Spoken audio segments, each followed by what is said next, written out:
Cocaine in my nose, got rose in my cup though.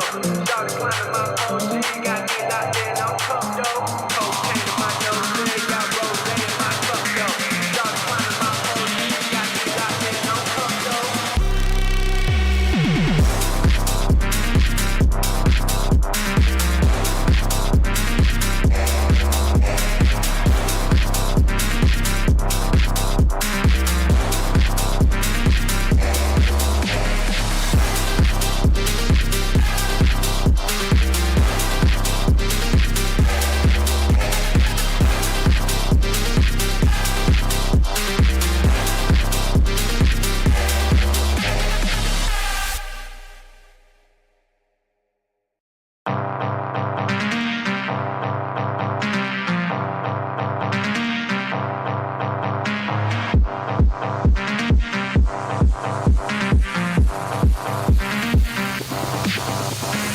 Cocaine in my nose, got rose in my cup though. Started climbing my phone, she got me locked in on cup though. Cocaine in my nose, got rose in my cup though. Started climbing my phone, she got me locked in on cup though.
Got rose in my cup though. Started climbing my phone, she got me locked in on cup though. Cocaine in my nose, got rose in my cup though. Started climbing my phone, she got me locked in on cup though.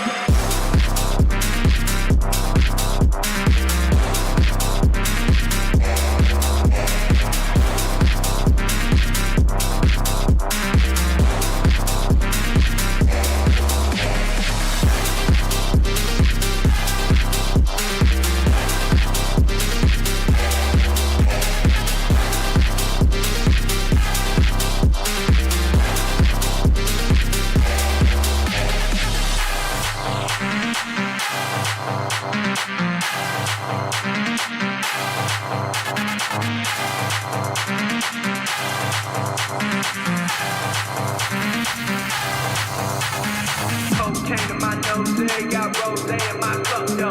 Started climbing my phone, she got me locked in on cup though. Cocaine in my nose, got rose in my cup though. Started climbing my phone, she got me locked in on cup though.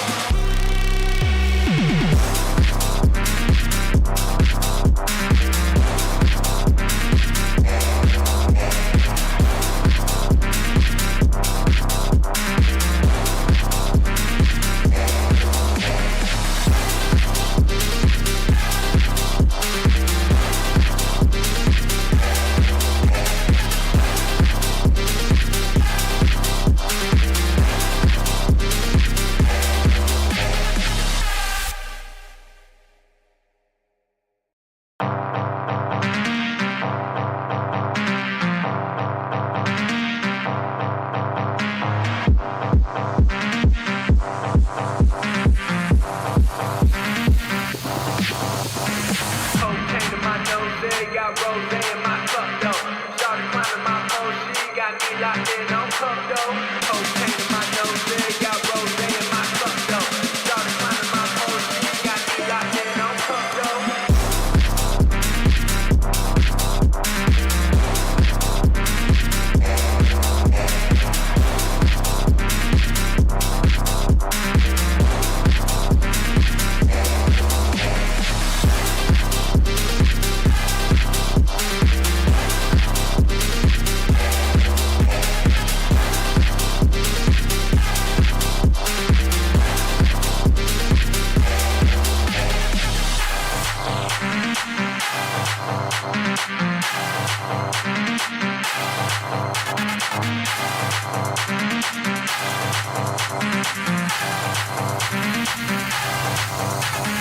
Cocaine in my nose, got rose in my cup though. Started climbing my phone, she got me locked in on cup though. Cocaine in my nose, got rose in my cup though.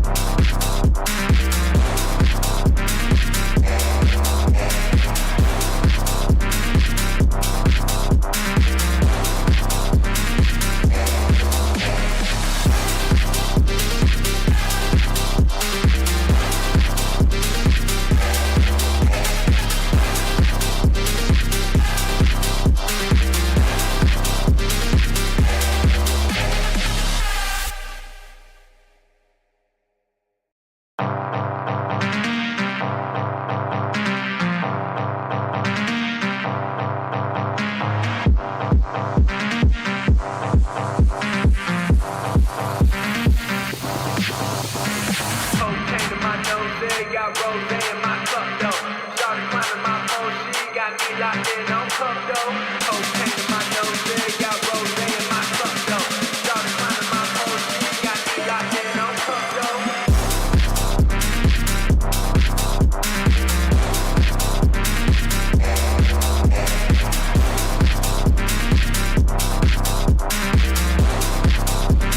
Cocaine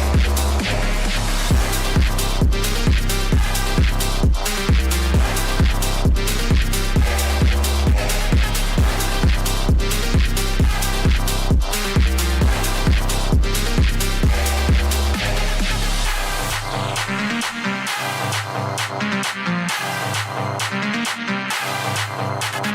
Started climbing my phone, she got me locked in on cup though. Cocaine in my nose, got rose in my cup though. Started climbing my phone, she got me locked in on cup though. Cocaine in my nose, got rose in my cup though. Started climbing my phone, she got me locked in on cup though.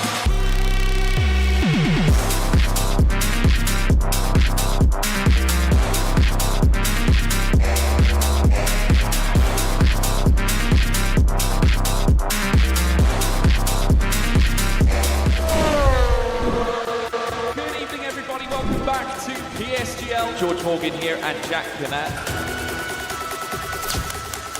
All the lights are currently lit here on track. And it is go, go, go! And contact through the Mercedes teammate. Donoso with a crafty maneuver up the inside. Masterclass with the Chilean. Crucial championship points on offer here. Do not count out Danny Berezne. Longe has done the job. This is for the win between these two. Freddie Rasmussen wins the United States Grand Prix. Alfie Butcher wins for the first time ever. Lucas Blakely takes the championship. It's Barry Boyman. Jarno Opmeer is your champion.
So here we are, welcome everyone and a very good evening to PSGL PCF4, where tonight it's time for a round 12. We're going to Brazil and we're having our season finale here at Interlagos with two drivers still in the fight for that title.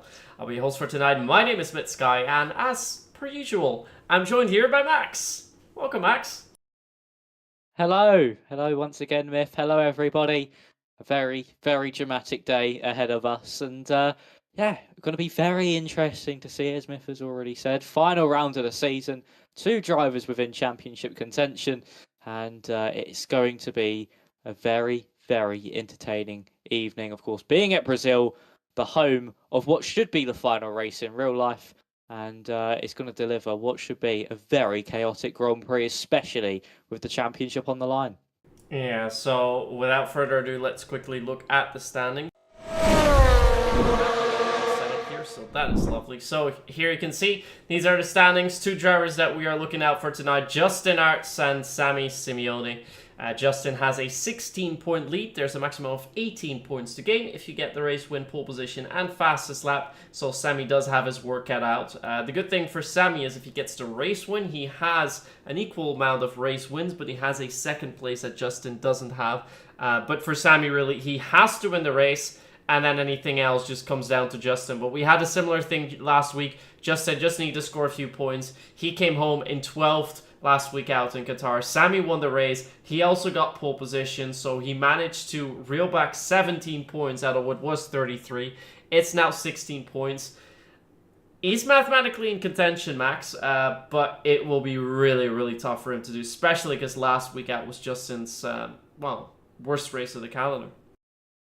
I mean, it was the first race that Justin started that he didn't score any points in, so yeah. It's going to be difficult for Sammy. It is really just a 1% chance, 99% faith, Hail Mary sort of evening for him, but if he can pull off a pole, a fastest lap, if he can get a Grand Slam here, basically, is what we're trying to say, he'll take this championship, and what a way to do so if Justin scores 1 or 2 points. So it's going to be interesting. The pressure really is on Sammy Simeone. It's not really too much on Justin because he just needs to focus on at least scoring 2 points this evening and he's champion. So it's all about this qualifying. If Sammy can start this one off with a pole position, that is certainly what he needs to just try and claw in and do everything he possibly can to win this title this evening. But the pressure certainly on his shoulders for Justin. It's go out there, just try score as many points as possible, and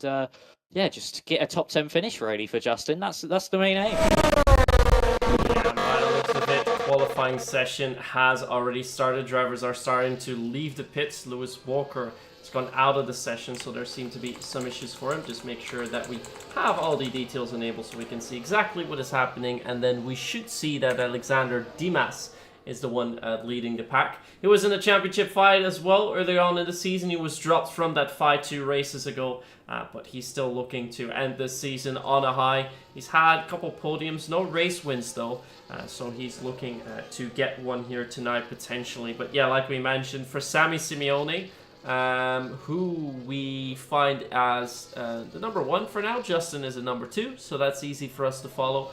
But yeah, Sammy, as we mentioned, needs to win the race. And actually, Max, something I completely forgot about, the constructor standings. There's 3 constructors that can still take it, and you won't ever believe which 3 constructors those are. I want to say one, maybe VCAR, because of course that's Justin's team. And then do we have Alpine? Yeah, 13 points behind. And then Aston Martin? Yeah, 18 points behind Aston Martin. You got all 3 correct. Well done. I'm actually going to say I did not have the constructor standings up. I just used the driving standards to guess who's got in the constructor standings battle. But I mean, to be honest, the drivers, they don't really focus too much on the constructors, which is quite unfortunate because it is nice to see a little bit of teamwork when it comes down to league racing. But the main goal is everybody out for themselves, and you try win that main championship. Alexander Dimas is now heading down into Yunsao of turn 12, a 50.3 in the first middle sector, for him, as he now exits out of Yunsao and now heads back up the hill to the main start finish straight through 13 and 14. Then it will lead him to this final kink left of 15. It'll be DRS Open all the way up to the line. This is the benchmark for everybody. For Alexander Dimas, it's a 1 minute 6.8, and then JSD instantly beating that and going just over a tenth quicker. What's Sammy Simeone do as Solzo goes into second? That goes to third as Isaac Leet now gets pole, and Simeone actually invalidating a lap that would have been good enough for provisional pole position. So for Simeone, he knows he has the pace in the bag, but a crucial invalidation has cost him dearly. Yeah, we just see Justin Outs come across the line, was already 3/10s down on the lap time that Dimas did, the second sector time, and we see the end time is also about 3/10s down. So Justin still has some room for improvement. But we've seen throughout this season, Justin is not that strong in qualifying. He will claw his way up in the race, and that's where we really should be afraid of, and that's where he will do better. Only last week he wasn't able to do so, and that's what led us to the championship fight that we have tonight, as we see Leonardo Tonelato go a little bit too wide into the Descida do Lago, as he now makes his way around Ferradura and into Laranjina. So, making his way through the second sector, seems to have a lot of locking of the tires. That was not the most ideal way to get into the Pinarino and down to the Pico de Bado. Good braking here. This time has a very solid line before going down into the dive and up to Junkao, as we now see a sector time of 54, so about a 10th down on Dimas. So he should be going for a 169. Not up there with the top runners, but should be good enough for hopefully a P9, if not P10. But Leonardo has decided to put it into the pits. Was not the most ideal lap time, so will head back into the pits. Let me just see if Gottschalk is on a run. He is on a run, and Exa Fox is not on a run. So let's move over to Gottschalk and take it to you, Max. I think he might have, he's 7 times done. I think he might have just finished a lap there. So for Gottschalk, he's on a 6.902, currently sitting in 8th place, only just in front of Thomas Lang.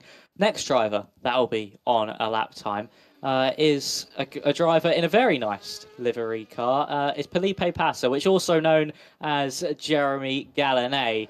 A little name change for this evening. So Jeremy, of course, we know he's been so strong in qualifying this season, taking a total of 4, the most of any driver so far, but not been able to capitalise on them. So can he hit the front once again over 1 lap? So heading down through the centre S's and now through turn 3, hug that inside curb to try and get the best rotation through the car. DRS Open for Jeremy as he then heads into turns 4, 16.7 for Jeremy Galanet in that first sector. Not the fastest sector we've seen so far, but still a nice part of the lap to build on. As he now heads through 6 and 7. This will then lead him into turn 8, down to 3rd gear. Late braking, very easy to misjudge your braking point. They're not really anything to guide you as you head through turn 9. Make sure not to drop the rear on corner exit. Now into the Pico de Pato. There is a bump on this corner exit here that lifts the car up and can cause a lot of wheel spin, but he avoids that quite nicely. So he's now heading down the hill into Yunsao, 50.4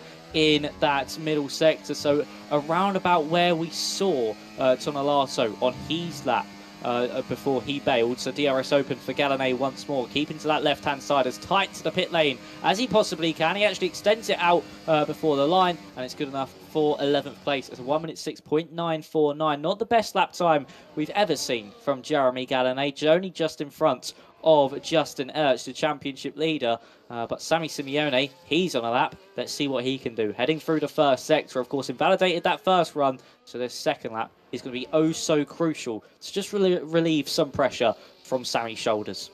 Yeah, remember, there is a point up for grabs, and the point could be crucial in this championship fight here tonight, so needs to pick up that pole position here tonight. We were just talking about Jeremy Gane, indeed the man with the most pole positions this season, was mostly early on the season, where he's also starting to get really competitive. After that, he's kind of fallen off a little bit, but I'd like to think, Max, of Jeremy Gane as a sort of inverted Justin Arts. Like, Justin does pretty poorly in quali, hasn't really found his footing there, and then does amazing in the race, and then it's completely changed around when we look at Galenay. So an interesting fact in that sense. Hopefully Galenay can do a bit better tonight, but here we watch Sammy Simeone make it to the line, had a purple second sector. Should be a pretty good run, and it is!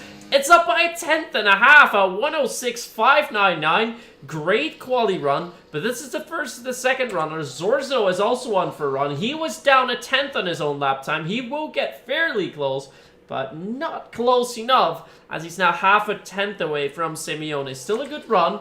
Donovan's just started a lap. Dimas is down on his lap. Beisner's invalidated. Lundell's just entered Sector 2, but I think, Max, we should be keeping an eye on Linus Donovan, who is actually 3 tenths down already in that first sector and has now invalidated, sadly.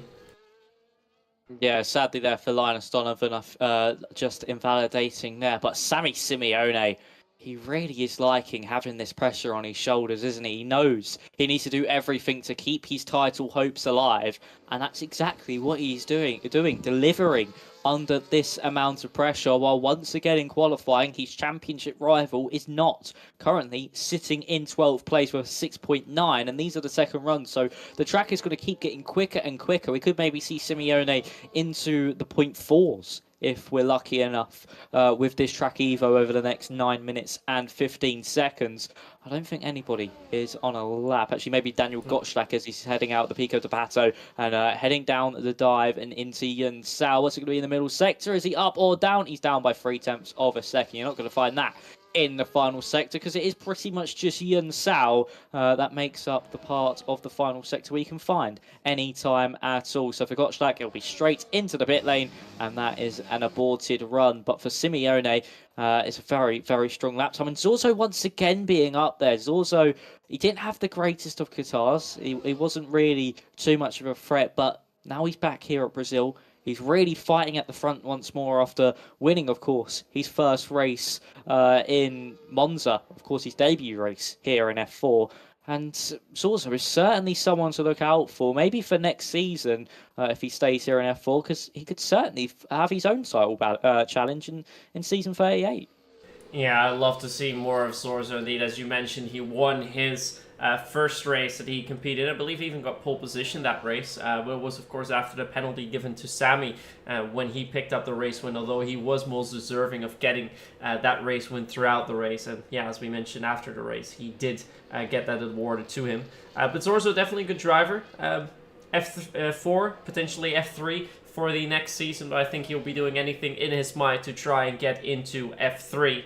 But I think the same can be said about quite a few drivers there. Justin, Sammy, I think as well. Those drivers have been really, really consistent. I think Exafox is one of those drivers to also mention. He's kind of fallen off a little bit the last couple of races, but we've seen throughout the season he's very fast. And that pole that he set in Belgium is still one to remember, where he out-qualified so many drivers, even of higher tiers, had they had the same qualifying time. So a lot of drivers to watch, but now we hop on board real quick with JST as he's making his way down the dive and into Junkao, and it looks like he's on for 50.2, and that is quite quick. That's a tenth quicker than Dimas' time earlier on. Then it was in 108.9, so he should be on 106.9, sorry, 106.8. High 7s he might be up for, and that could be enough for a provisional P5. But here comes JST across the line, 106.7 indeed, but he goes to P3 even, as he just jumps all the other drivers up ahead. But I want to see what Isaac Lead can do. Isaac set the fastest lap time early on in the session. He invalidated his second run, but looks like there is more in the bag for him. So let's keep our eyes peeled on Isaac and see if he can move further up the order and potentially even snag away that pole position tonight from Sammy Simeone. Yeah, we certainly could. Simeone just invalidated his next run of the session, and he was up by half a tenth in that first sector. It shows still has an abundance of time left in his locker. So for Isaac Lee, heading down out of the Pico de Pato, down into the dive and into Yun Sao, he's down by just under a tenth and a half. I don't think he is going to be finishing this. That will just stay on board with him for now as he heads through the final few corners. Surely he's got to dive this one into the... He carries Maybe he has fine time out of Yun Sao across the line. No, 64 milliseconds. So there is still time in the lap because he found about half a tenth in that final sector. Diego Zorzo, what's he doing? He's coming into the pit lane. Lucas Baisner managed to jump up to 5th place. Linus Donovan is currently up by a tenth and a quarter as he's now heading into the start-finish straight. Galinator 3rd, and that's instantly beaten by Linus Donovan. Where's Justin Ernst? Was that him just coming over the line? Yes, it was. He still is slowest of the drivers so far, currently sitting in 14th place for 1 minute 6.904, 2 milliseconds behind Daniel Gottschalk. But for Justin, this is a disaster of a qualifying session as Thomas Lang now puts himself up into 7th place. Very, very close between Linus Donovan all the way down to about Exafox Leo Tonelato area, just over a tenth of a second, separating 3rd from 12th. That just shows how much time is on the table, and that either a matter of half a tenth can promote you 2 or 3 places in this qualifying session. Yeah, I definitely can, and this is exactly what Justin Arts will need, because we saw last race out in Qatar, he qualified at the back of the grid, wasn't able to get up much during that race due to it not being, due to it being his worst track on the calendar. But we're seeing a little bit of a similar qualifying tonight. The gap's a little bit closer. He's not that far off the pace, but he will need to improve by at least a tenth. At least try to qualify within the top 10, because as long as Justin just scores points, he's got nothing to worry about. If Sammy gets pole, Justin needs a minimum of P9 in order to, well, P8 even if Sammy sets fastest lap. But I don't think he's going to get a full Grand Slam. So I think with Sammy getting... Oh, Thomas Lang drifting out there a little bit. I think if Sammy gets pole, P9 will be enough for Justin to take the title. But yeah, for that, he does have to qualify up a little higher, because if he qualifies in P14, there's not too much going on. If there's no safety cars, he could very well end outside the points. And if Sammy then takes the race win and takes the title, I mean, we've seen Raikkonen take his very own and only championship in 2007 in dramatic fashion. But we might very well have our own story in that sense here in F4 if Sammy takes it. But really though, if Sammy takes it, 33 points with 2 races to go when there's 36 maximum to give, I would be completely amazed and blown out of my seat. Yeah, it would certainly be a comeback for the ages for Sammy Simeone to win this title, and just what a way to do it, especially with how he was in Qatar as well. So dominant, probably the most dominant display we've seen all season, and to make that comeback in the championship will be certainly a story for the ages. But we are slowly getting drivers out to start their final runs of qualifying. First driver is going to be JSD, and Myth, you haven't actually done a full lap so far in this session, so why don't Jay take you on board, and why don't you do a full lap of this qualifying session? Well, let's do so as he takes a wider line, heading up into the first few corners. The lovely Senna S's, the S-Do Senna, as he makes his way down. He'll take a lot of curb there, immediately loses the car, but a good save from JSD, although, yeah, that is qualifying run done. He will immediately aboard, and it looks like Max, it looks like I wouldn't get a full run after all. Maybe we should go with another driver on board. Beisner is on for a lap instead. So he makes his way out of the Sun Asses, down the Corvo del Sol, and onto the Renault Aposta, into the Descida del Lago, just to mention all those corner names. But he's got a great first sector of 16.6. That's up with the quickest times we've seen so far, but he needs to improve by almost 2/10 if he wants to get that pole position and snatch it away under Sammy Simeone's feet. And that key lies here in the middle sector, as a little bit of an oversteering moment now, making his way down into the Pico de Bato, but I think he's lost too much time already with that snap oversteer he had coming out of Pinarino. And here we see he is down by 7 thousandths on his own lap time, so he lost a little bit of time he gained, didn't improve by all the time that he necessarily needed. But now across the Subida de Boxes, down to Acurianas, I believe it's called, and then on to start-finish line, where he crosses 3,000 slower than he was before.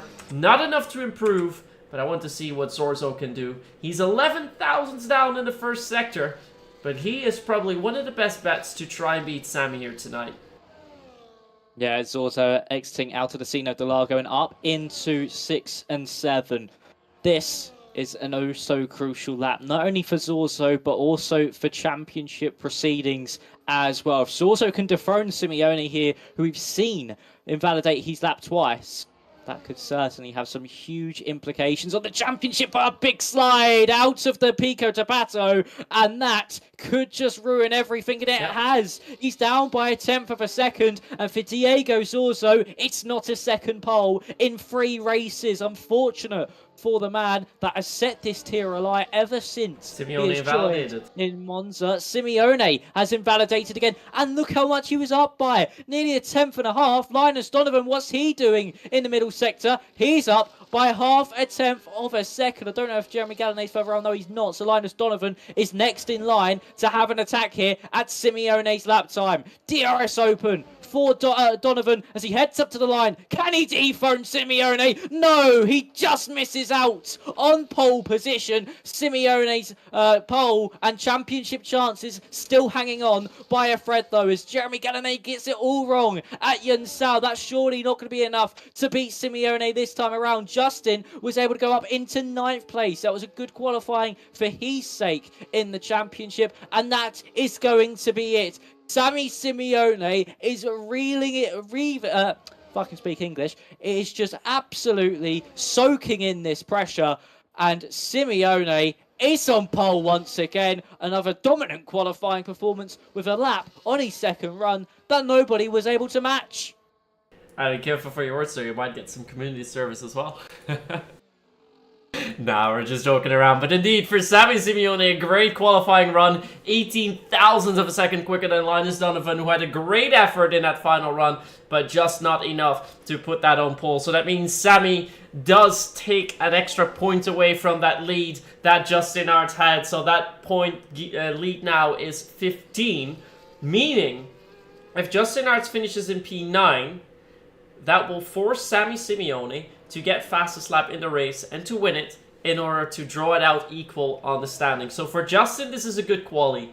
If he picks up just one more position, if he finishes in 8th, whatever Sammy does, he will take the title. So it's a good way to start for Justin, because we usually see him lingering around the top 10 and then making his way up to the podium. He's been very consistently doing so. But yeah, for Sammy Simeone, he had to get pole position. He does so tonight. So let's quickly take us through the standings, which will be, of course, our starting grid. But after this, we'll have a little bit of a break because we have to restart the lobby. But here we go. Sammy Simeone, pole position ahead of Linus Donovan, followed by Diego Zorzo, JST. Then it's Jeremy Gallinet, Isaac Lead P6, followed Thomas Lang, Lucas Beisner, Justin Arts, your championship leader. And it's Dimas, Gottschalk, Exafox, Lundell, Leonardo Tonelato, and Lewis Walker, who did not set a lap time. But I think, Max, that might be very beneficial.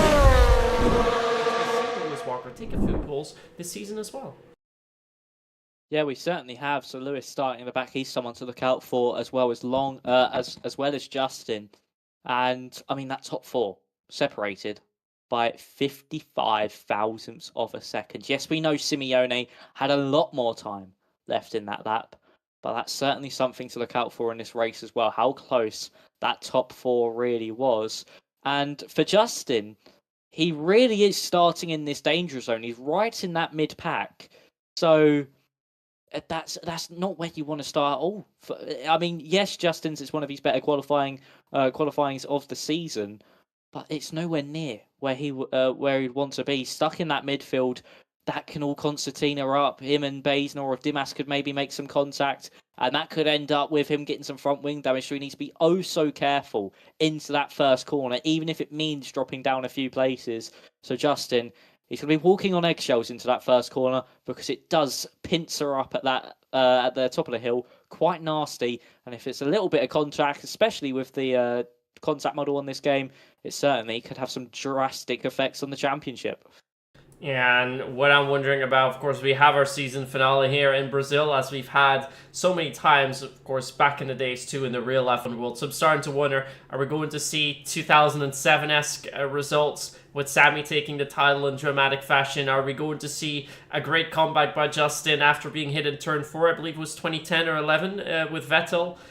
Or are we just going to see Justin Arts write his own story and just make his way up the order? But before we're going to see that, we're going to take a quick mid-roll ad break, and when we're back, we'll have a little bit of time to talk about next season's calendar, because yes, season 38 has been revealed to us. It has been revealed on your streams as well, and we will be sharing it with you as well in a moment. We'll be back.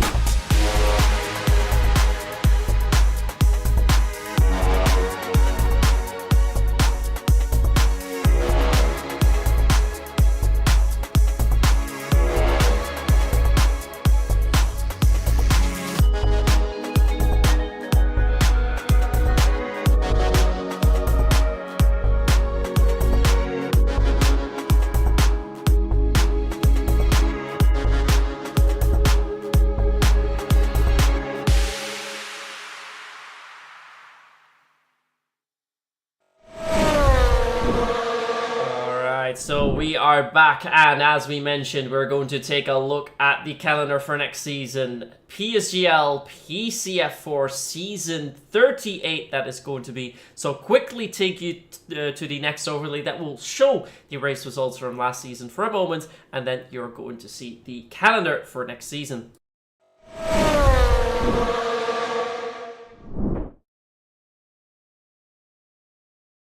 So here we have it, our calendar for next season starting on October 17th. So we will have a 3-week break after tonight. We kick off things in Australia, where our calendar should kick off before moving on to Texas.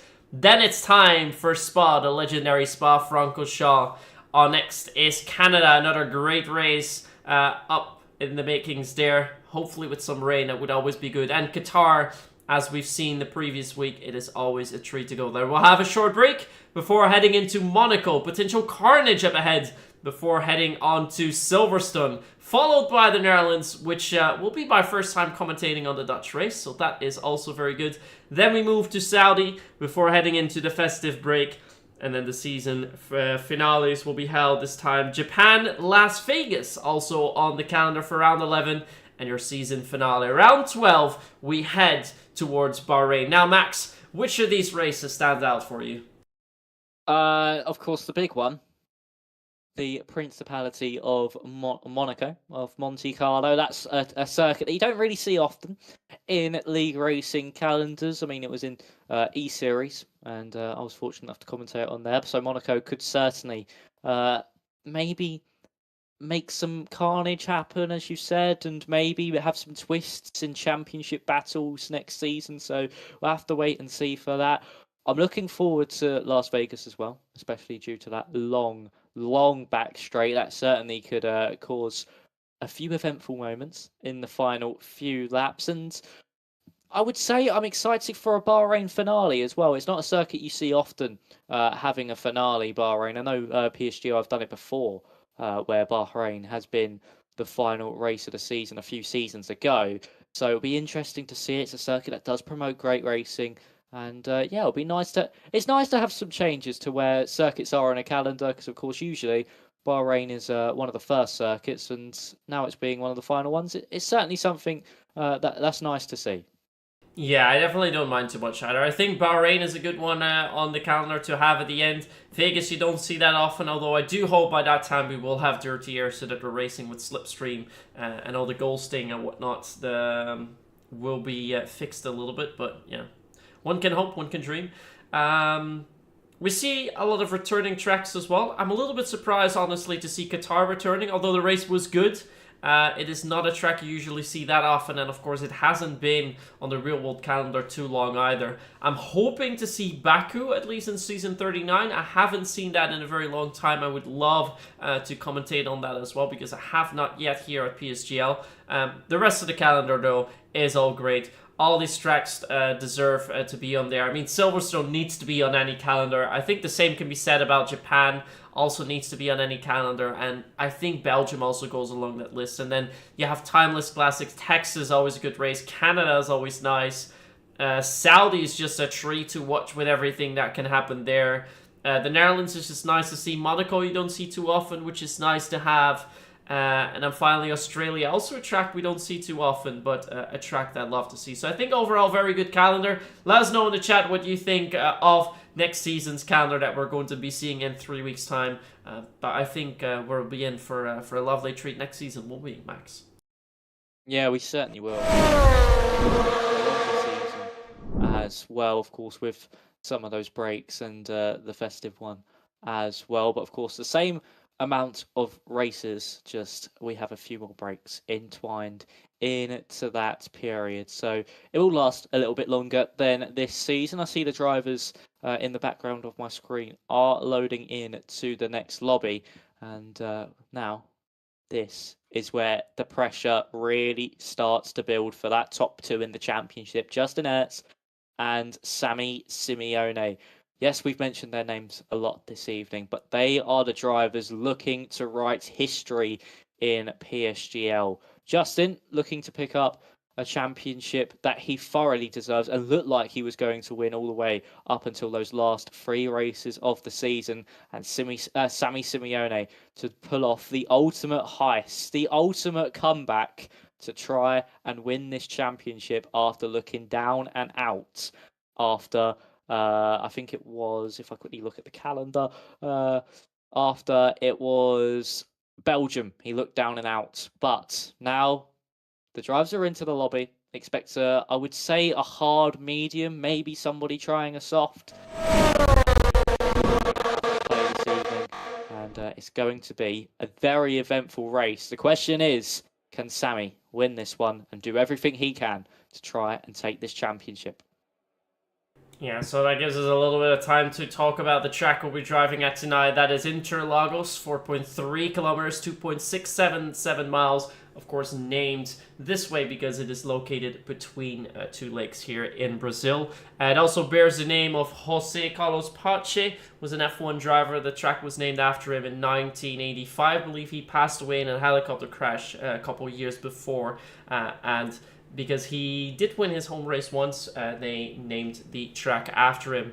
A lot of championships have been secured there, as I've been referring to several times. It was actually the incident with Vettel in 2012 that we spoke of before, where it was hit in turn 4. But a lot of stories that could be that were written in the past, and we're going to see which story is going to be written tonight. Is Justin Ertz going to put the crown on what has been a very solid season throughout for him, or is Sammy Simeone going to put up with the ultimate comeback? And I think a comeback, Max, if he manages to do it tonight, it will be an unbeatable comeback. With 2 races to go, 33 points, that's a lot. But here we go, 3, 4, and 5 red lights are on, and we're on our way right now with a good start on the inside for Linus Donovan, who seems to get seemingly close. Actually wants to try and send it down the inside. Simeone fully sends it, and he's past Sammy. Sammy needs to make sure he keeps his car nicely flowing through those Senna S's, as we see Justin Ertz dropping down a position. He's down into P10. Donovan has taken the race lead. But where is Justin? He's actually... Oh, there's a little bit of contact with the driver up ahead. He has not damaged his front wing, so that is good news. But Justin is up a position. Sammy's down 1. It's good news for Justin so far, but the race is long. 36 laps we're going to see tonight. Definitely a pit stop, and a set down the inside from Alexander Dimas. Justin really needs to watch out. We have a yellow. That's for Exafox and Leonardo Tonolato. So they will be moving back down the order a little bit. Looks like Exafox's car is at least intact. Same can be said about Tonolato, as Lewis Walker is having a little bit of fight with Gottschalk. A lot of things happening all over. Here comes Walker down to the inside of Gottschalk. Moves him a little bit wide, opens the door for Lundell, who's going to get past him too. So a very eventful opening lap. But it's actually Linus Donovan who's starting to pull away a little bit onto Sammy Simeone. And I'm curious what the tires are for tonight. Yes, Linus Donovan getting past Simeone, but for Simeone, it's not all panic just yet. Donovan is on those medium compounder tyres, so he is on the alternate strategy, which could be the worst strategy with everybody else being on that hard compounder tyre, or as Linus Donovan pulled off an absolute strategic masterclass. We'll have to wait and see. That middle sector is really where that tyre disparity is going to play full effect. No DRS to save Simeone, and all about those traction zones. But it's a dream start for Justin Ertz. Exactly what he needed to move up into 8th place. Now, no matter what Sammy Simeone does, it is the championship in his hands, but he still does have the fast charges of the likes of Alexander Dimas, Lewis Walker, Daniel Gottschalk and Emil Lundell behind him. So he needs to still keep a firm look at his rear view mirror to see if anybody will be threatening at making a move within the next few laps. But Simeone still keeping within a second on Linus Donovan. That's all he needs to do. Just make sure he keeps Donovan within an arm's reach, and he can keep with that medium runner, and hopefully for his sake this could be a good strategy in the making for the man currently sitting 2nd place on the road, 2nd place in the championship. And who else got a good start in all of this action? Lucas Baesner went up a place. Lewis Walker, of course, currently up 4. And JSD as well, managing to get up into that top 3, jumping Diego Zorzo off the line. So they are your real big winners of the start of this Grand Prix. But not too much action going on so far. Everybody just diving into a rhythm. It's a very long race ahead, as you mentioned. And for Linus Donovan, he just now needs to try extend that gap to Sammy Simeone behind. Yeah, and extending that gap with a few laps in already, and also having the DRS been activated before, it means it's going to be very hard for Linus to pull away out of the DRS zone. We saw last race, Sammy Simeone managed to do that with an offset drive strategy in Qatar, and that allowed him to take the race win with 5 seconds up ahead, something you very rarely see in the F1 esports scene, and also here at PSGL PCF4. Looks like Simeone manages to stay in, so that's good news for him. As you mentioned, Justin's a P8. Lewis Walker has now gone Thomas Lang. But now Justin is going to enter territory that he won't be too happy with, because he's got 2 drivers behind that you likely don't want to be contesting too much with. Lewis Walker, very fast driver. Overall, very clean driver though. But a driver that definitely can make some moves onto him. And for Alexander Dimas, if he gets close enough, he is the kind of driver that will go for those dive bombs, as we've seen before into the Laurentine. He went for that move onto Justin, but just not managed to get past him. So the 2 drivers, realistically, I wouldn't want to be around, are behind him. Same can be said about Lundell. Can also go for some late sends. Those are not the drivers you want to have behind you. But yeah, the main driver he has to watch out for is Sammy Simeone. Sammy currently still in P2. He's starting to get a little bit of a gap onto JSC. It's actually Zorzo and Galane getting also close. It's Galane so close, glued to the back of Jeremy Galane, and he is about to send it past. But does he have enough ERS and DRS usage and slipstream as well to try and get past? He's inching closer, almost into the back of Jeremy Galane, but perhaps with a better exit out of the Senna S's and down out of the Curva del Sol onto Reto Aposta. Your other straight, another DRS zone, but it is only enough to keep that gap tight. We see Lundell actually pick up 2 positions out of nowhere, so that's a great overtaking move by him.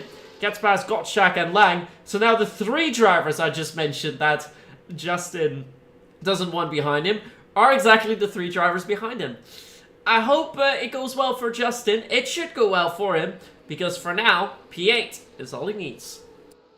Yeah, it certainly is, and he's still got that DRS to the cars in front. So that's exactly what he needs. Just sit with Lucas Baesner, and that'll do you a whole world of good. You could just sit in that train and just let them pull you along. Simeone was so close to breaking that gap to JSD, and then Jay just burned his whole battery supply to stick within the DRS.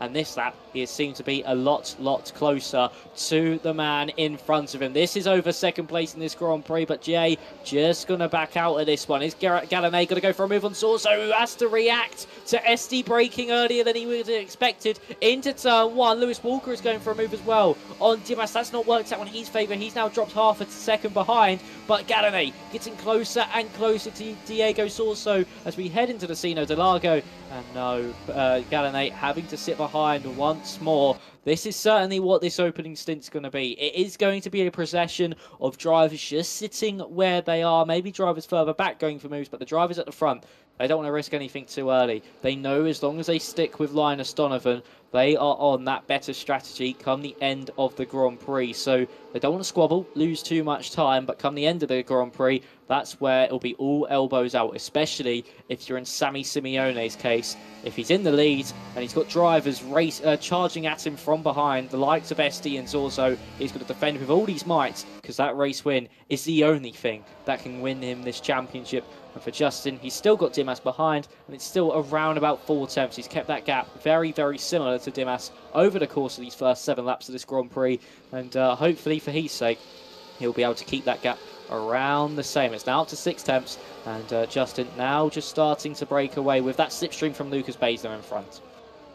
Yeah, so everyone trying to stay put a little bit. We can see that Sammy doesn't really want to get past Linus Donovan, so where we see normally a lot of drivers gain very early onto that main straight, Sammy doesn't do so onto Linus Donovan, but yeah, Donovan's tires, they will start to wear out a couple of laps. That's when Sammy needs to get past, and if he can do so at the most ideal moment, he can use the middle sector to try and pull away on the slightly better tires. Donovan will hold off SD and Zorzo behind, and perhaps he can break away with about a second and try and get out of that DRS window. So needs to time it right, and if he does time so well, he could get away with that lovely. But what he does need to do is not pass him on the start-finish straight, which he seems to be awfully close for here, but needs to pass him into the Descida del Lago. That's the most ideal opportunity for him, but looks like he's already close enough, and he kind of needs to go for the move now, I believe.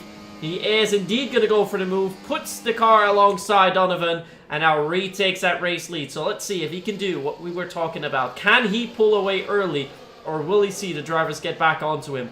Because Donovan will get the DRS now instead. He's going to get very, very close to Simeone. Don't think he's going to be going for a move. Indeed, will just stay behind.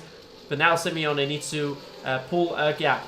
Can he do well enough in that second sector? The gap is 2 tenths and will stay 2 tenths for the time being. The next 3 corners will be crucial in trying to extend that gap.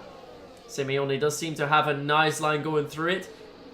Knows he needs to have that extra aggression and has managed to put that gap up to almost 4 tenths. But it does not seem enough to break away out of DRS range. I think we're going to have a fight quite down to the wire. But we see some positions have changed further down. Lewis Walker's been overtaken by Emil Lundell. So let's actually move over to Justin Arts, your other championship protagonist. The most likely, at least, to win the title here tonight. Still in P8. Sees Isaac Leet is getting awfully close to Basner, who managed to get past him just a lap ago. And it looks like he wants to get past. Puts Sid alongside. And Donovan, when he retakes the race lead, in the meantime, it is on the inside. Isaac Lee comes, just manages to shove it in front of him, but that opens up the door for Justin Art to potentially make a move onto Beisner as well. Can he go for it now? Onto the Reto Posse. Is going to go alongside. Uses all the ERS he can use as Tonelado gets a 3-second time penalty for track limits. On the inside he goes. Almost side by side they go. Don't make contact here, Justin. Keep it on track nicely. Still almost side by side they go, and he's gone past. He's cleared Lucas Beisner, and Justin Arts is in P7.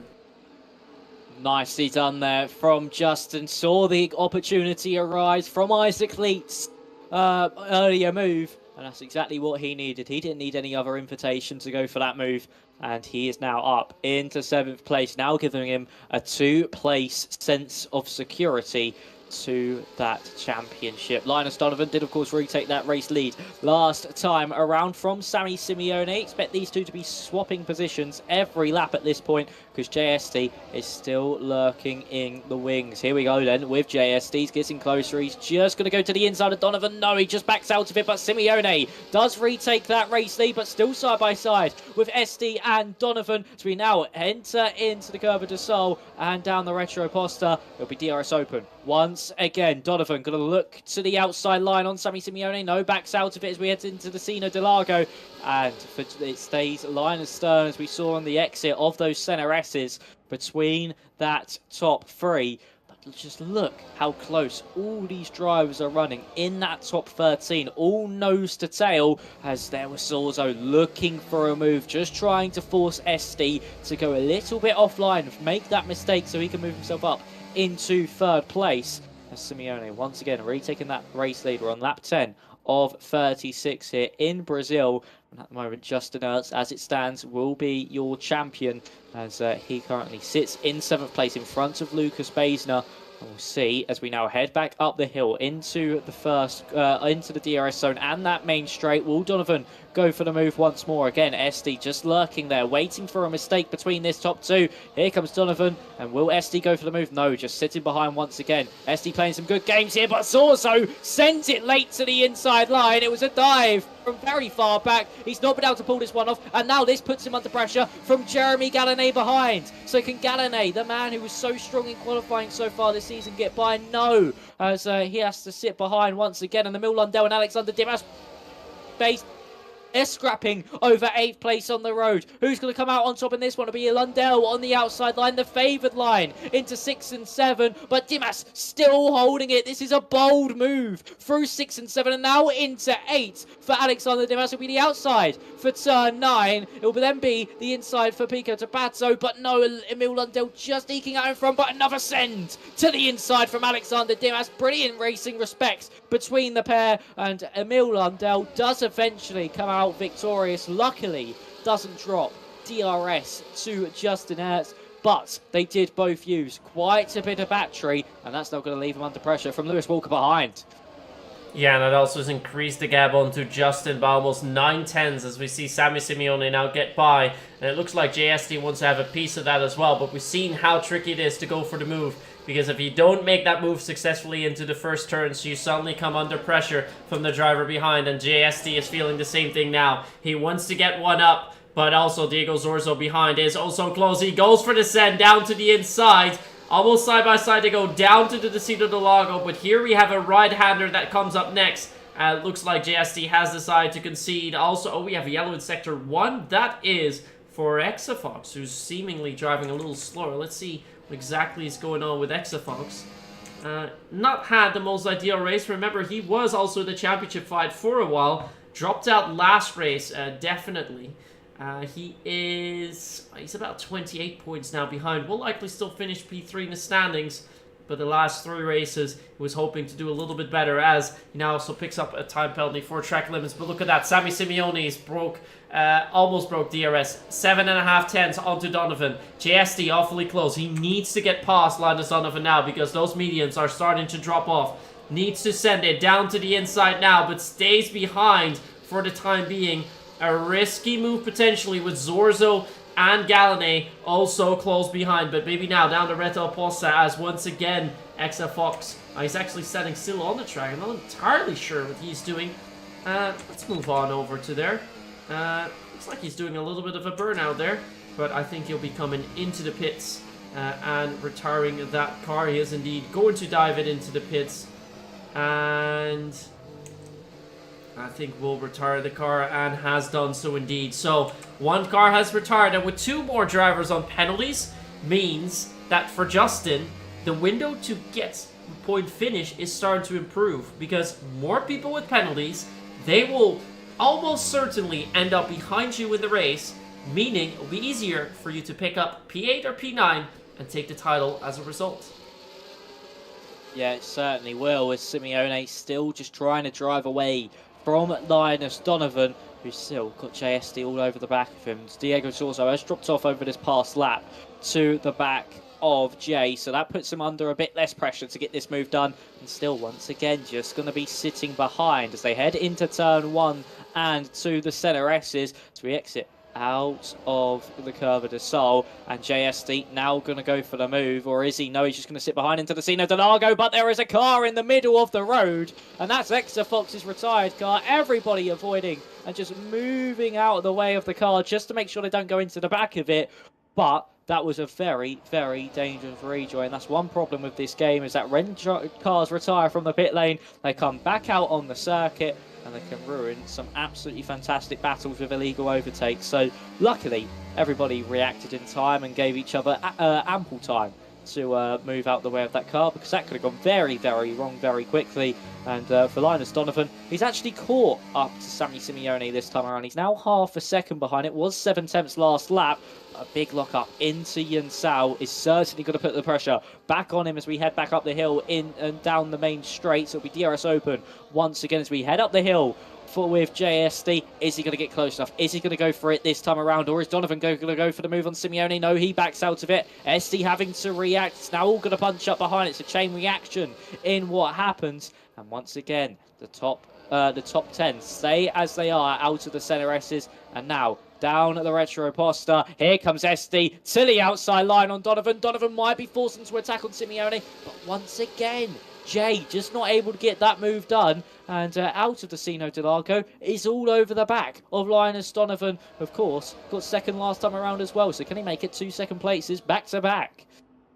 That would be great news for him, as we see Alexander Dimas almost slamming into the back of Lewis Walker there, heading on to Laurentina. But what I'm starting to see, though, is that the strategy for Linus Donovan is starting to pay off better and better. His tires are 14 lap hold mediums by now. He's still fighting with the hard runners.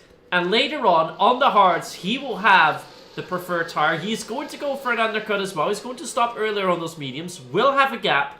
Will be able to drive better towards the end of the stint. So if he doesn't get overtaken all too much throughout this race and stay within the top 3, he could very well take the race win. And as a result, snatch away the title from Simeone. As we have a little bit of a moment of contact. That is Jeremy Gallonay down the order. He's now into 11. He had a fight with Zorzo. Zorzo's lost a little bit of time. But yeah, this does mean that, once again, Justin Arts has picked up another position. Something that we've seen time and time again. He doesn't make mistakes when others do. Climbs his way up the order. He's now in P6. The question is, where will that end for Justin? For now, it's looking good. It certainly is, and that move just sums up Jeremy Gallonay's season. After all those poles at the start of the season and only converting one, that was a season opener in Silverstone. And then just that move to the inside. And I don't think Zorzo was expecting it. I think it was just a reaction to that early braking. Unfortunately for Gallonay, he's dropped down to 11, but he can still make his way back up through the order, because just look at this train of cars in front of him. It's not very difficult to stay close with the field in front. So back on to that battle at the front with SD, Zorzo, Donovan and Simeone. Is SD finally going to go for the move once again? No, he's just going to sit behind into the center S's. He really is just waiting for Donovan to just come into the pit lane, or is he going to do it now? Because Donovan, with a poor run out of the center S's, SD will have the slipstream. He's all over the back of Donovan, who's going to just defend that inside line, and SD again just having to sit behind, and you can just see Simeone just saving that battery in front. He doesn't have to push on at the front of this fielder, but a mistake out of the Sino Del Arco does put Donovan onto the back of him ever so slightly. But just look at the difference between grip and purchase through this middle sector, as Alexander Dimas has gone to the inside, now the outside of Lewis Walker, not able to pull that move off, and that's put him under pressure from Lucas Baesner.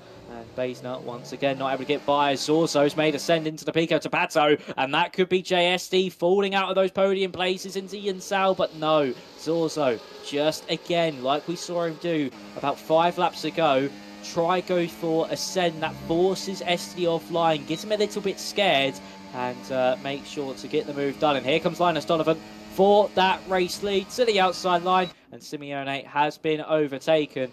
And but Donovan does go very wide, and this surely, if you were Simeone here, would go by as Ertz and Isaac Lee are squabbling for position. This is for 5th place on the road, and of course Justin in that championship battle. This is a very aggressive moment from your championship leader, as he's going to stick to the inside into the Sino Del Arco, and Isaac Lee just holding on. But Justin nearly up into that top 5, and with plenty of breathing space that would have been. So 9th place behind, as SD still looking for a move on Simeone now.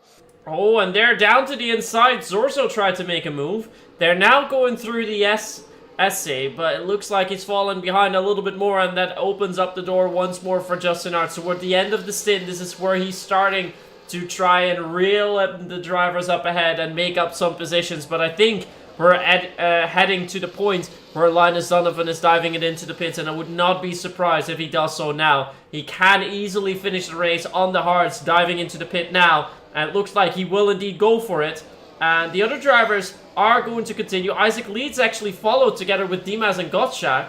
They will be going to the mediums though, and Donovan has a preferential treatment of the hards. He's done exactly what it needed to do in the mediums. Try and make him last as long as possible. Go onto the hards, and then from a great position. He was leading the race, mind you. So this also forces the other drivers to stop a little bit earlier than they would have liked to, because otherwise Donovan is going to get the race win. So I think Sammy Simeone, he will be forced, if not this lap, to come in next lap, because otherwise Donovan will be out of contention. He'll be drive away for victory. And that is a big, big danger for Sammy, who, mind you, again, needs to win the race here tonight. Otherwise, he will not take the title. As we have a send from Zorzo onto JST. That is also close. They almost make a little bit of contact. Heading down through the dive and towards Junkao. He stays behind for a time being. But how many drivers are going to make their way into the pit lane? We're now on lap 19 out of 36. Almost starting lap 20. But when will they come in? And it looks like we have two drivers coming in. It's Justin Arts coming in together with JSC. So Justin has decided to go for the undercut. And that means Sammy Simeone has to follow in the next lap. Yeah, surely. I feel like maybe Donovan wasn't the threat to these runners. It was the drivers that boxed for those medium compounder tyres, the likes of Dimas Gottschalk and Isaac Lee. Let's see how well Isaac's undercut has done. Of course, Donovan would have come out in front of SD anyway, but it's Isaac Lee who we're looking out for. Same with Dimas and Gottschalk. And look at that. One lap has dropped JSD behind Alexander Dimas and maybe even Gottschalk here. Gottschalk will have the better momentum out of turn 3, but no, just not close enough for a move into the Sino de Largo. And those mediums, for the drivers that have been on them for a lap, will already be in that temperature window or around about that area. They will be able to push a little bit harder through this middle sector, and we'll be able to capitalise on using this medium compound. Of course, Donovan on those hards, come the end of this race, could still be within fighting contention, because 18 laps on those mediums, they did start to seem to fade. Sammy Simeone now into the pit lane. He has reacted. No! Oh my God! A 10-second time penalty for Sammy Simeone, and that could be all the championship wrote. Justin Ertz might have just seen the biggest stroke of luck in his career with Simeone, and we've seen him do it so multiple times this season. Simeone pick up 10-second time penalties for speeding in the pit lane, and Justin Ertz will now sigh a huge relief from that one. He doesn't have to make moves on Sammy Simeone, and he's going to the inside of his championship rival. They make contact into the Sino de Largo. Simeone goes wide. They rub against each other even more, and Sammy Simeone stays in front. But that 10-second time penalty just shows the story of this season. He'd been the nearly man. He won in Monza. It got ripped away from him from a move that caused a collision with Lewis Walker. We've seen him pick up more 10-second time penalties in the past, especially I think it was around the likes of Jeddah where he picked one up too, as Lewis Walker now takes the race lead and Gallonay comes into the pit lane. But for Sammy Simeone, heartbreak at the earliest of hurdles for him. He just had to navigate that pit stop with precision and be as clean as possible, and that's not gone his way, and now the championship has just slipped out of his fingers. What did Gallonay just do in the pit lane? It looked like he stopped for a moment before heading into the pit lane, because he's now significantly behind all the other drivers up ahead. But yeah, for Sammy, that speeding in the pit lane, that's crucial. Coming out of the pit, pushing Justin onto the grass as well, and making a lot of contact diving into the Descida del Lago. That was not very clean, and I would not be surprised that if Sammy manages, for whatever reason, to still take it on the track, to get a post-race penalty if Justin decides to protest that. But yeah, with 10 seconds, you need a safety car, otherwise it is all she wrote. And I think for Sammy, that speeding in the pit lane might just have cost him. We have a new race leader in Isaac Leeds.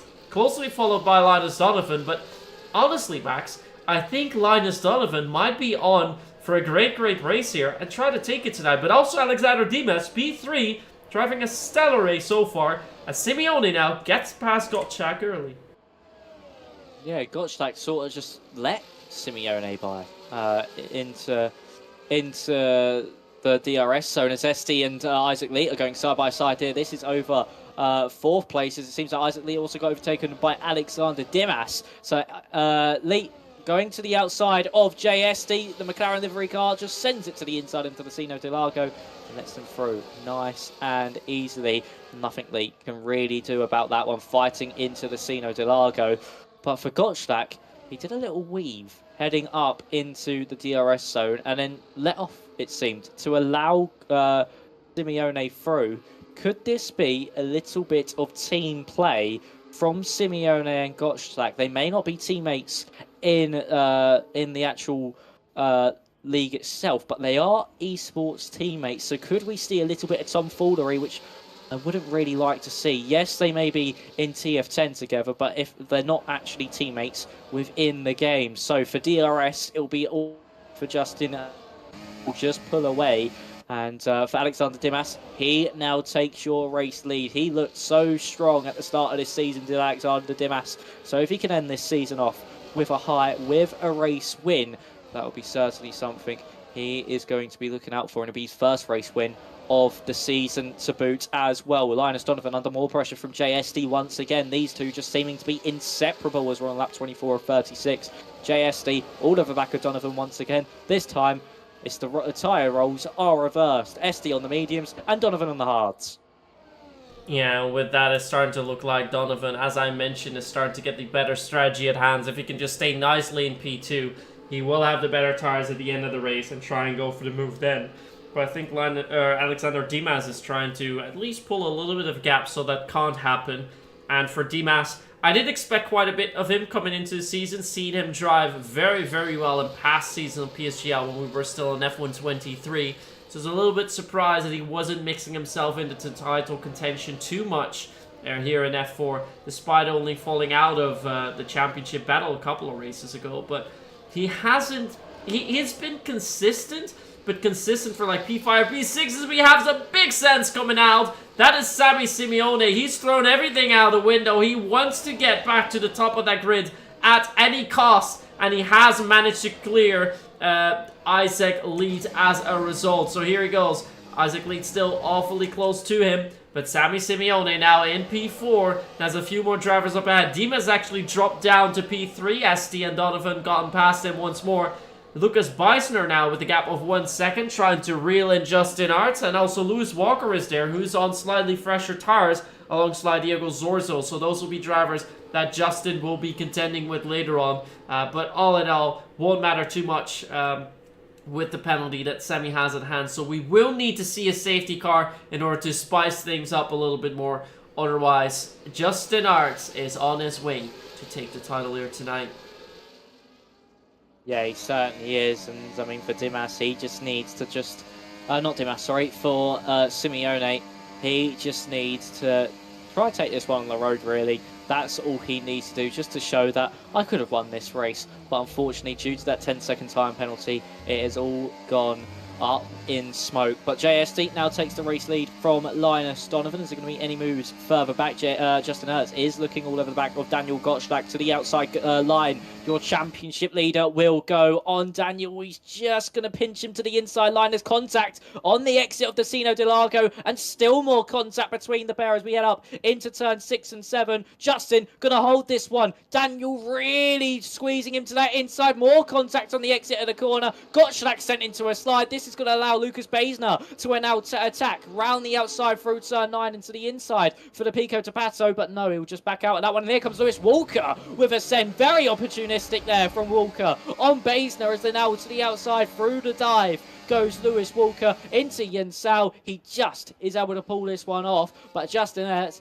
able to get in front of Daniel Gottschalk. That's crucial for his race, because he will love to finish this one off, this season off, with a podium at the very least. and he's on the way to doing so. And here comes Lewis Walker on Daniel Gottschalk, and here comes Diego Zorzo on Lucas Baesner. Walker past Gottschalk, and then Zorzo still to the inside of Baesner, who's all over the curb. Simeone is able to get past Dimas while all this is going on. Drivers making moves left, right, and centre. Here comes Simeone on Dimas, but Dimas now using this as an opportunity to attack Linus Donovan and Simeone as well. Donovan forced wide by Alexander Dimas. There's contact made between Simeone and Donovan. These two were leading the race in the early stages and now currently sitting third and fourth, and Simeone pulls off the move to move himself up into third place, and now still looking at Alexander Dimas as we head into that middle sector. Simeone looking like a man on an absolute mission, but it won't be enough. Surely he won't be able to gain 10 seconds because that DRS is going to be well too hard to break, and there's contact in the background. That's Zorzo and Lucas Baesner. Unfortunate for those two, as Baesner was shown the door and Zorzo just shoved him off onto the grass out of the Pico de Pato. Yeah, so many things happening now with Zorzo in P10 as Jeremy Gallané has managed to get past him. So after the thing that we saw with Gallané, he's managed to make his way up the order a little bit more as Isaac Lee, Donovan, also Sammy Simeone. They're starting to fight. There's a moment for Alexander Dimas, who's now down into P6. Justin Arts is up in 5th, but here comes Lewis Walker. Let's go on board. They're 3 wide onto the Reto Oposta. It is Lewis Walker on the inside line. He will send that car past. We see a lot of cars going off. There's contact with Justin. Justin has dropped back because of that contact, and he now finds himself in P11. Both of the championship protagonists have been involved with something. Justin now with contact. His car seems to be okay, but Sammy Simeone was involved before. Alexander Dimas gets a penalty for corner cutting. But yes, Sammy Simeone, that 10-second time penalty might come in to bite him in the butt, because if he gets past JST and it wasn't for a penalty, he is on championship course. What scenes are starting to unfold here in Interlagos? It is also close. All these drivers have something that they want to prove here tonight. Baesner now all over the back of Justin Arts. He will send it the long way round, and Justin has been pushed back to P11 momentarily. Linus Donovan now still looking to get back towards the back of Simeone, and Simeone only half a second away from JST. So much going on here. And I think for Sammy, he just wished that penalty was not there. Yeah, even without that penalty, I think a penalty would certainly have been on his way there. With that contact with Alexander Dimas into turn 1. That's what caused Dimas to have that slide. It was a send from Simeone, and he just tagged the inside left rear tyre of Dimas, sending him into that half slide. And then Justin being very bold with that 3 wide moment, knowing that Simeone has that penalty. As here comes Jeremy Gallané on Alexander Dimas. These two look like the title protagonists at the very start of the season, due to drivers now sitting in 6th and 7th. To the inside, Dimas will stay to try and defend his position, and Zorzo will now try and get the pair of them on the exit. He's forced onto the grass. Emil Lundell's lurking in the wings for all of this squabbling. He might try and get the good exit out of Yunsao, use all the battery he can to get by all 3 of them as we head up into turn 1. Donovan able to get past Simeone. Zorzo now to the outside of Jeremy Gallané. He's got past Dimas, and he will stay in front of Dimas, who's then forced wide by Emil Lundell, as Dimas now dropping down the order once again. Here comes Lucas Baesner as Donovan's able to get past Simeone into the Sino de Largo. There goes Baesner on Alexander Dimas. Simeone able to stay in front of Linus Donovan. Baesner now pick up a 3-second time penalty. Him and Dimas still go side by side as we head into turn 6 and 7. Baesner hugging that inside line, bouncing all over the curb. He's still going to send it into turn 8. That was very risky, very late. More contact this time with championship leader Justin as we head through turn 9, and he forces Justin wide in these last few laps. It's all been kicking off here in a dramatic title finale that will see Justin being crowned as your driver's champion, as there's contact between him and Daniel Gottschalk now. This is over 11th place on the road. It really is kicking off left, right and centre as Lewis Walker now all over the back of Linus Donovan as we head up the hill into turn 1. Will Lewis go for the move? We've seen him come from near the back of the grid to win races before, as there goes Donovan to the inside of Sammy Simeone. Can he pull this one off this time around? No. This is allowing Walker to have the opportunity out the Curva de Sol down the Retro Posta. DRS open for the pair of them as they head down that retro poster. Isaac Lee lurking in the background, and here he comes to the outside of Lewis Walker. The pink car versus the red car, and Lewis Walker just holds on, and here comes Jeremy Gallinay to capitalise. Everybody nip and tuck. You can cover the top 5 with a blanket at this stage of the Grand Prix. Diego Zorzo looking to try and get moves done as well as Jeremy Gallinay once again to the inside of Isaac Lee as we now head through turn 9. This could be a very nice move if Gallinay's able to pull this one off, but no, just having to sit behind, but will send it into the Pico Tapato off turn 10. Gallinay really pushing these cars this time around to try and get back up into that top 5. He doesn't have a penalty to his name, so if he gets up into that top 5, it will be the top 4. But once again, Gallinay not able to get that move done. And JST still leading the way over this dramatic race. But with Simeone and Donovan still squabbling over that second place on the road and might even catch SD by the time they reach the end of this straight. Oh, look at that. They want to get oh so close, but Sammy Simeone decides to stay behind for a little bit and go for that second DRS zone, which I think is the better move. Get a better exit out of the Curva del Sol and then try and send it past, or just wait a little bit to at least win it on the track. But we've seen so much happening, and as you can see, I've switched from tires to penalties because Justin Arts has picked up a 3-second time penalty for track limits. That means he's not going to gain that many positions as a result of the other penalties. If it wasn't for Simeone's penalty, he would only get... Oh, we have a yellow. That is... Is that Gottschalk? It's Gottschalk. Gottschalk has been off, at least momentarily. Does not affect the championship fight that much, although Lewis Walker has now gone up. Diego Zorzo has also gone past Linus Donovan. But yeah, with a lot of drivers on penalties, and the story was trying to make, if Sammy Simeone did not have that penalty, Justin, due to the other penalties, is in provisional P10. That would not be enough for Simeone to take that title, but he does have that penalty, and you bet that he's going to protest that because Sammy Simeone is now in the race lead. He is in a place where he needs to be, but he has that 10-second time penalty. Diego Zorzo now all over the back of Linus Donovan. 4 laps still to go, but everything already kicking off since 2 laps to go. Too much happening for us to well cover. Have to go all over the track, and we again have a yellow in Sector 1 once more for Daniel Gottschalk. He seems to be out of contention of the race. Justin Arts has also dropped 2 seconds to Beisner, so he's not going to be improving much more. But so many drivers close to one another. Jeremy Gallinay close to Zorzo up ahead. Also Emil Lundell getting to the back of Isaac Lead. And I think, Max, you just covered it well with perhaps the quote of the season. You could cover the top 5 in a blanket. Yeah, you certainly could, and they've sort of separated themselves now, so they're not as nip and tuck as they once were.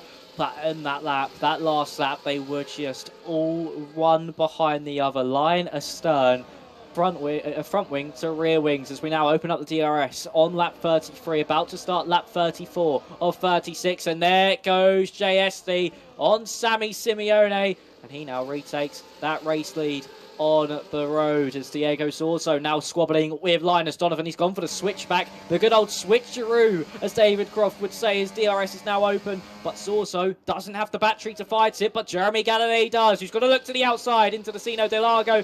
We've seen him try the outside line through there once before, and once again, it has not worked in his favour. It'll be nice to see Gallinay back on the podium, and look at that with the battery, with the overspeed into 6 and 7. They both have a slide, they both keep it on the road, but Zorzo sends it late into turn 8, and still they run side by side as Gallinay just trying to hold this one. He shows Zorzo the elbows, and he gets his elbows out, he forces him off the road, and Zorzo's been disqualified. Wait, what? What? Excuse me? Is that a thing? For multiple penalties. Well, they probably hit each other too much, but I have not seen this before. This is also surprising, and this only means that Justin is going to pick up another position as a result. So, believe it or not, if Sammy wouldn't have had the penalty, this could have decided the title, because Justin would finish in 9th.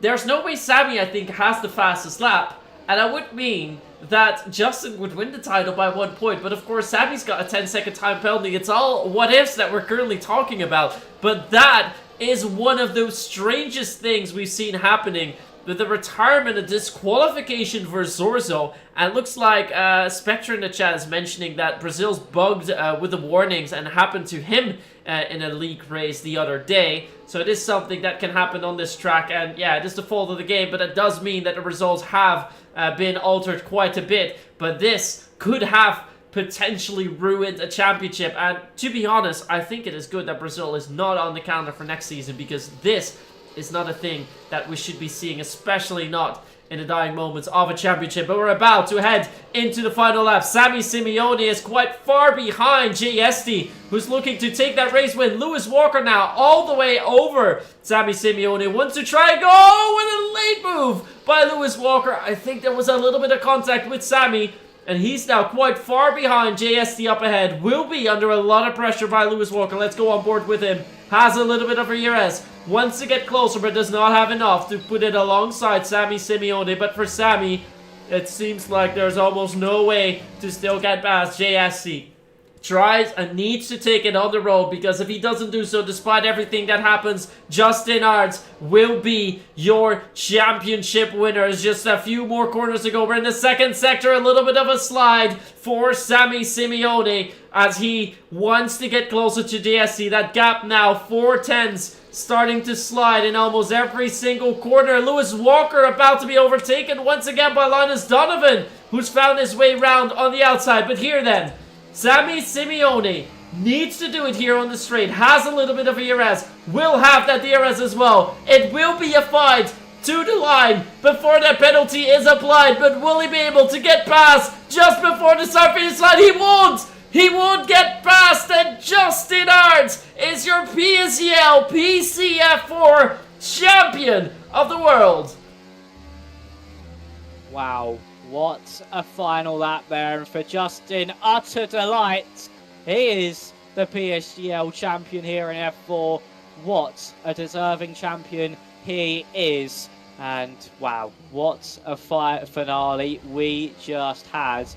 And for Sammy Simeone, it is absolute heartbreak after a speeding in the pit lane penalty has just destroyed his whole championship challenge. But for Justin, he is the deserving champion. He was absolutely unstoppable for a majority of the season. And yeah, brilliantly done from Justin and from JSD as well to pick up a race win to end off the season. So for Jay, that is a brilliant way to end off this season in PSGL PCF4. But your finishing order is as follows. JSD is your race winner. It was a brilliantly deserved race win for Jay. Linus Donovan finished in second. And we did see Jeremy Gallonay get on the podium for the second time this season. And that was a very, very strong drive from him. And talking about strong drives, it was brilliantly done from Lewis Walker, who just got pipped by Gallonay at the line to finish fourth. And 15th to 4th, not too bad for him. Isaac Lee 5th with Emil Lundell in 6th. Lucas Bates in 7th. Your champion, Justin Ertz in 8th. Brilliantly done from the champion, who then beat Sammy Simeone, who finishes in 9th. It was a valiant effort at the end, but just wasn't able to do anything with that pole position. Alexander Dimas in 10th, Thomas Lang in 11th, Daniel Gottschalk 12th, Leonardo Tonelato rounded out your finishes in 13th, and then your DNF for Exafox, and then your unfortunate DSQ for Diego Zorzo in 15th.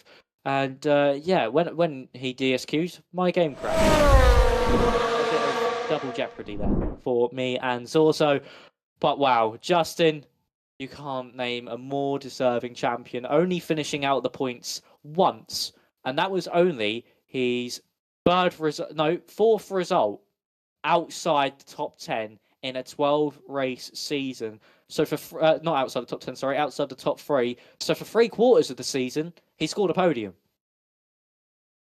He scored podiums in so many races, but we saw towards the end of the season it was starting to get more and more difficult for him. So I think he's going to be very pleased, especially with that contact he had, dropping him down a little bit, especially with that 3-second time penalty. We knew it was pretty much decided after Sammy got that penalty in the pit lane, but in the end, also finishing second on the grid meant it was not enough for him. And do we have a treat for you guys coming up ahead, because we have Justin Arts waiting in the waiting room for the interview, your champion of this season, and it is quite a season to look back to. 3 race wins, 3 further podiums, with podiums in Belgium, Mexico and Japan after the race wins, in Saudi Arabia, Spain and Austria, with also a fastest lap in Japan where you finished 3rd. The other races, an 8th place in Hungary, 12th in Qatar, now 9th here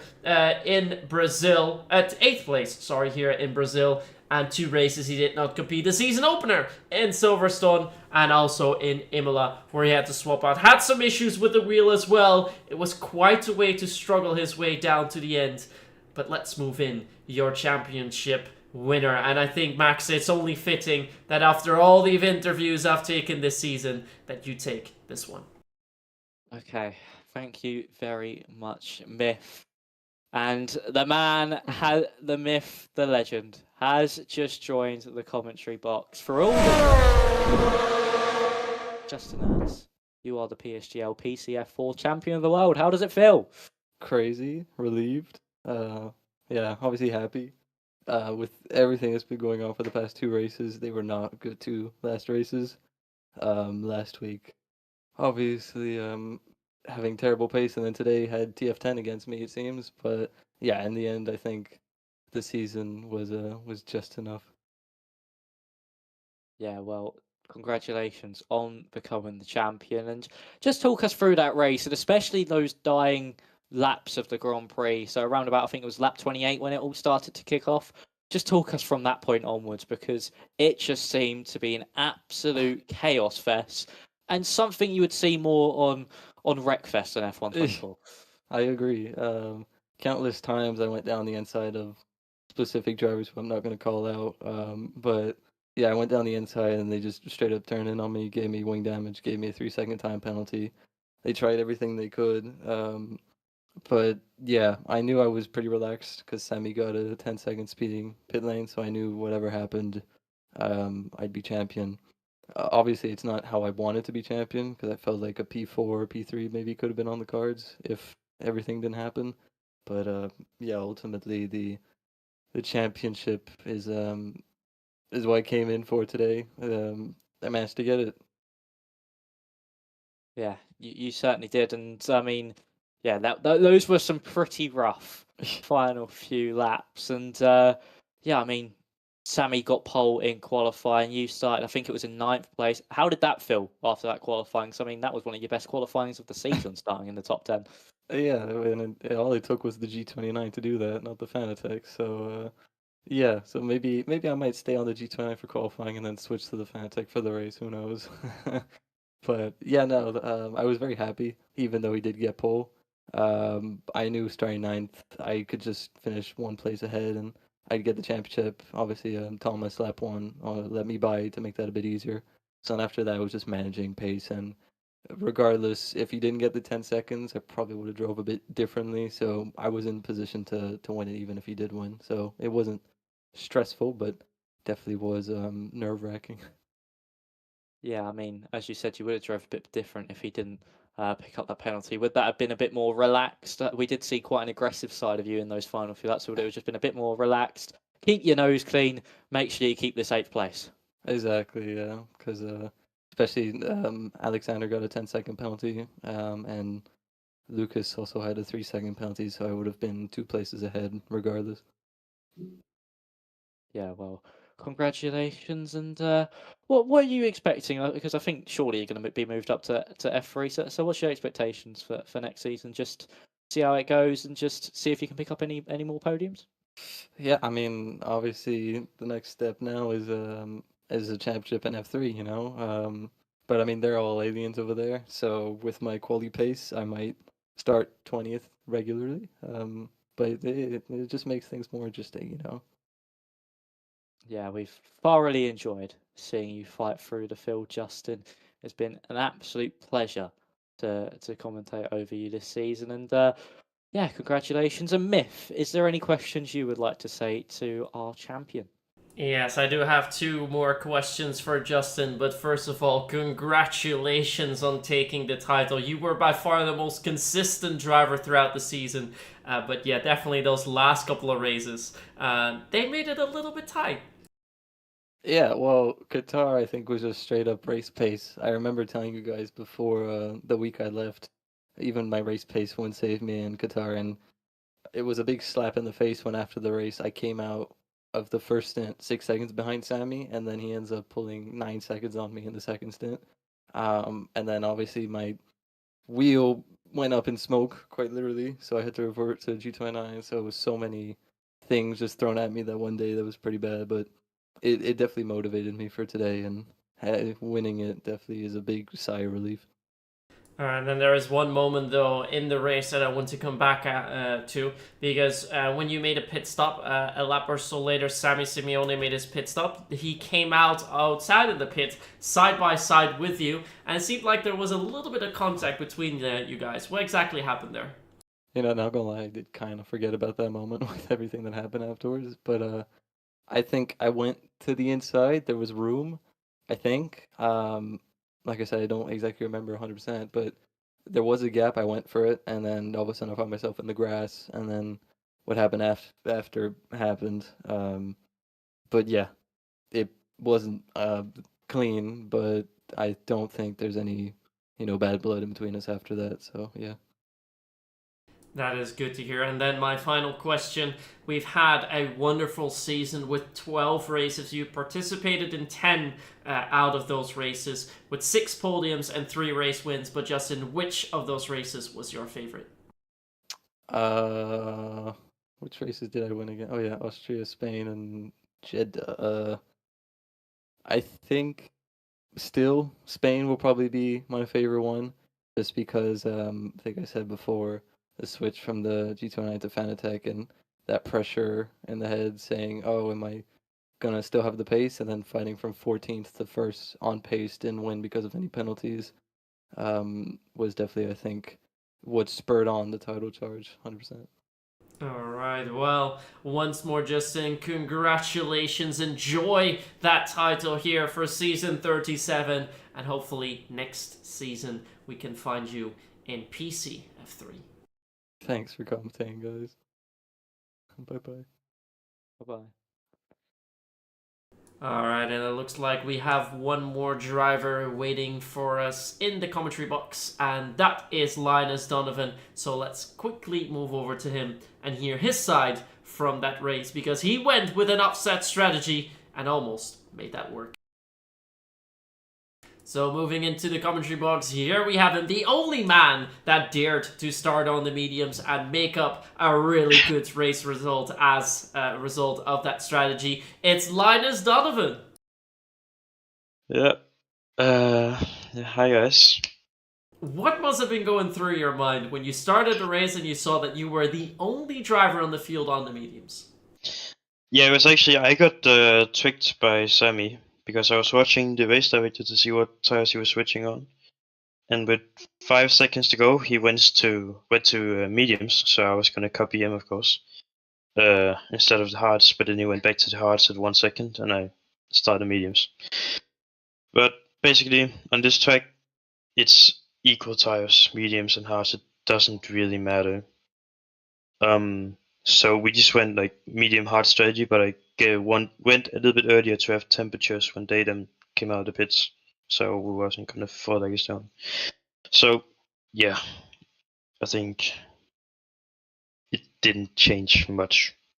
No, but honestly, it looked like you had the better strategy. You managed to stay within the fight for the race lead for a very long time. You were able to Yeah. go for that earlier pit stop. You had also towards the end a tire advantage, but fighting with the medium runners, it felt like towards the end of the race, there was never really a moment where you could go for the race win, or was there?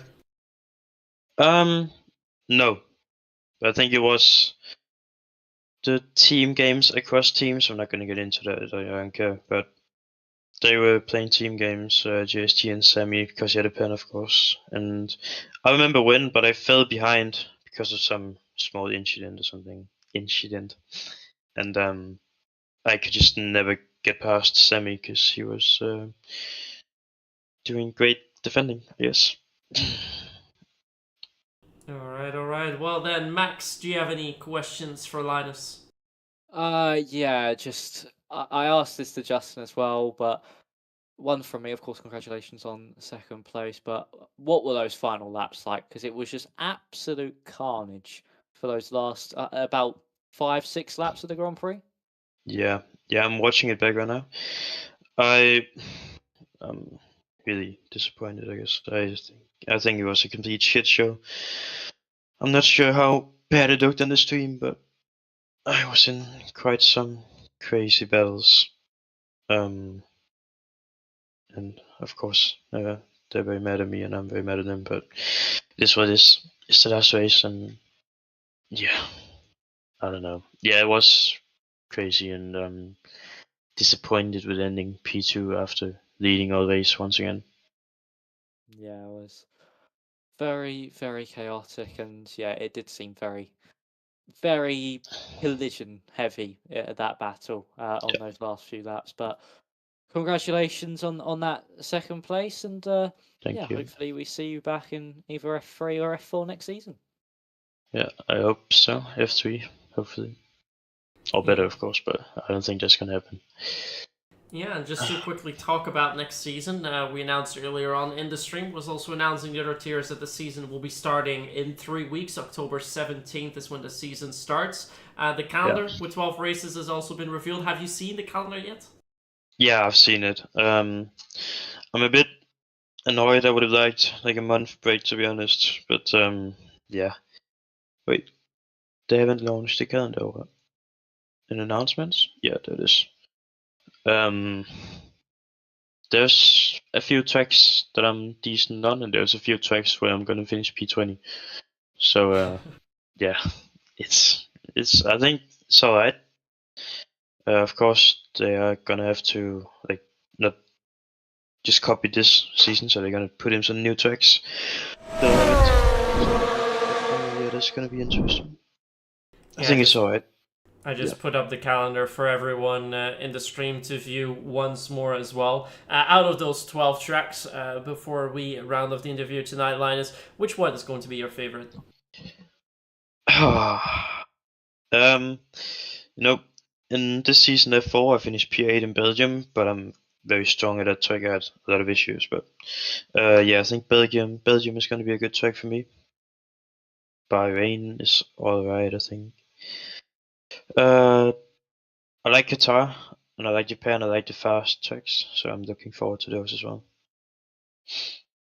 That Yeah, sounds that's good. about it.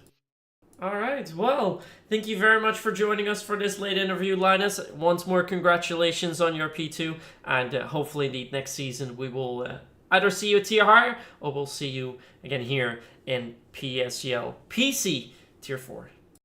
Yep. Thank you, guys. Have a great, next few weeks or something. Enjoy your break as well. Yeah, for you to enjoy your break. Thank you. I will. See you. With that, we move back to us here in the commentator studio. Was quite the season, Max. It was the first season actually that we started commentating together. I don't think we met before. We've had a full season together. We've seen you finding the light last week finally, I must say, with some lovely background lights, so you won't be sitting in the dark. But I think all things considered, we've had a pretty cracking season this time around. Yeah, it's been an amazing season. It's been an absolute pleasure to do it with you, Myth. And yeah, I mean, you made me find the light in the dark throughout this season. But yeah, it's been an absolute cracker of a season. We've had brilliant racing. It's a shame we sort of ended it off how we did in that final race because the driving standards were actually quite high. I felt like through a majority of the season. So to end it off like that with those last few laps, a little bit of a downer on it. But overall, it was still an amazing season. The championship went to a thoroughly deserved champion, and yeah, can't wait for next season to get underway and see what drivers will be commentating over next. Yeah, the same can be said for me. It was an absolute pleasure to commentate with you, Max. So hopefully we'll be put into the commentary box many times more in seasons to come. And I have to agree with you as well. It was a great season. I really thought the season was going to be decided last week, but we've had such a lovely race to see in Qatar. The most dominating drive, winning by over 5 seconds with Sammy, and now coming oh so close to still stealing the title away from Justin. It was sad to see that penalty. It was pretty much decided by then, but so many great things happening here, and I think quite a few drivers have shown that they do deserve to be in F3. Name is Orzo. I think Lewis Walker should be up there as well. Of course, your championship winner, Sammy Simeone, should be there as well. And I think once Fox can get a little bit more consistent, he should be up there as well. So quite a few drivers that, in my opinion, deserve to be promoted. And if they don't get promoted, then they will be in the championship fight here next season. And it's been a great way all the way throughout. We're going to resume and kick off a new season again in 3 weeks. But I think for now, we can just be very happy with the season that we've had. Yeah, we certainly can, and I really cannot wait to see these drivers attack these circuits once again, especially with some of the additions next season. It's going to be just really fun, and yeah, as you said, if some of these drivers don't get promoted, maybe the likes of Dimas or Fox, they'll certainly be back here fighting for that championship in F4 next season, and it'll be certainly something to watch because it's going to be an absolutely exciting season, and I hope everybody at home enjoyed too. Me and Myth appreciate the support, and yeah, I can't believe how this season went. It was so down to the wire when it seemed to be all over. Sammy Simeone fought his way back into it, and I mean, for Justin, it was just such a consistent season. He had that run of 4 podiums back to back before Italy, and as I said, finished on the podium for 3/4 of the season. Yes, he didn't start a few of them, but yeah, 3/4 of the season with a podium. That is absolutely amazing. So it's been a fun season, and yeah, I hope that next season will be just as good. Yes, let's indeed hope that next season will be just as good. For tonight, though, and for season 37, this will be it for PSGL PCF4. So I want to thank you for watching this season. Hope you enjoyed it as much as this time round, and hopefully see you again in 3 weeks' time. Whether we'll be still here at F4 or in a different tier, we will see by then. But the tiers, of course, themselves are not going anywhere. So make sure to stay in touch, see how those qualifiers are going to end up, and then in 3 weeks, we will be back once more. So again, thank you so much for watching tonight. A big congratulations once more to Justin Arts for winning the title in Season 37. But this was your Season 37, and we'll be tuning out. Have a very good one, and see you soon.